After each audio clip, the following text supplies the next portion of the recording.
Hello everyone.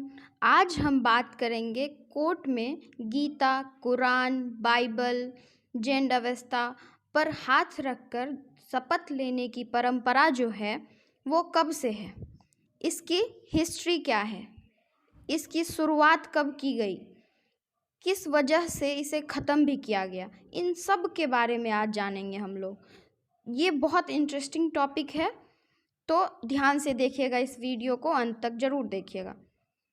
जैसे court में गीता पर हाथ रखकर या किसी और धार्मिक ग्रंथों से ओथ दिलाई जाती थी, लेकिन आजकल कोई गीता, कुरान या बाइबल पर हाथ रखकर शपथ नहीं दिलाई जाती है। ध्यान रखिएगा इस बात को। तो सबसे पहले हम लोग इसकी हिस्ट्री देखेंगे। भारत में मुगलों के शासन के समय धार्मिक ग्रंथों पर हाथ रखकर कसम खाने की परंपरा शुरू की गई थी। ये एक दरबारी प्रथा थी, ये कोई कानून नहीं था, क्योंकि उस समय लोगों का अपने धर्म के प्रति काफ़ी लगाव या झुकाव था। ऐसा मानना था लोगों का कि अगर कोई भारतीय इंडियन अपने धार्मिक ग्रंथों पर हाथ रखकर कसम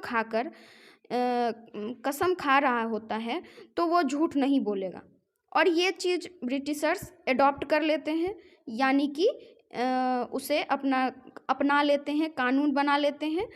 और ये जो एक्ट बनाते हैं वो है इंडियन ओथ्स एक्ट 1873, जो हर इंडियन कोर्ट में फॉलो होने लगा।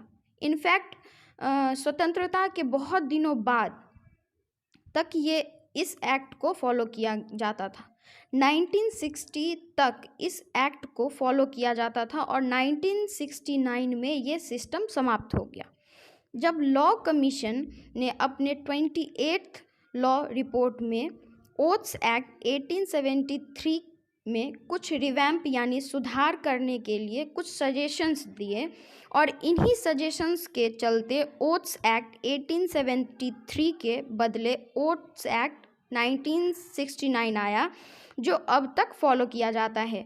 और ये सब कुछ जो चेंज किया गया, ये सिस्टम को सेकुलर एंड यूनिफॉर्म बनाने के लिए किया गया, ताकि देश का हर इंसान अलग अलग ग्रंथों पर हाथ रखकर शपथ न ले, बल्कि एक ही तरीके से सब लोग शपथ ग्रहण करें। तो अब ये कहा जाता है कि आई solemnly affirm that the evidence which I shall give to the court shall be the truth, the whole truth and nothing but the truth। यानी कि मैं सत्य निष्ठा से पुष्टि करती हूँ कि जो साक्ष्य मैं अदालत में दूंगी वह सत्य, संपूर्ण सत्य और सत्य के अलावा कुछ भी नहीं होगा। यानी कि इसे हम ऐसे भी कह सकते हैं, मैं ईश्वर को साक्षी मानकर ये शपथ लेती हूँ कि जो कहूँगी सच कहूँगी और सच के सिवाय कुछ नहीं कहूँगी। एक चीज़ और ध्यान रखने वाली बात है कि इंडियन ओथ्स एक्ट 1969 में ये भी प्रावधान है, यानी कि प्रोविज़न है, कि अगर कोर्ट में 12 साल से छोटे बच्चे गवाही देता है तो उसे किसी भी तरह का कोई कसम नहीं खिलाया जाता है, क्योंकि ऐसा माना जाता है कि बच्चे भगवान का रूप होते हैं। एक चीज़ और है, अगर कोर्ट में कोई कसम खाने के बाद जानबूझकर झूठी गवाही देता है तो ये एक पनिशेबल ऑफेंस है। आईपीसी के 193 सेक्शन के अंदर ये सेक्शन कहता है कि वो इंसान जो झूठी कसम खाता है या झूठा एविडेंस प्रेजेंट करता है तो उसे 7 साल तक की सज़ा सुनाई जा सकती है विथ फाइन।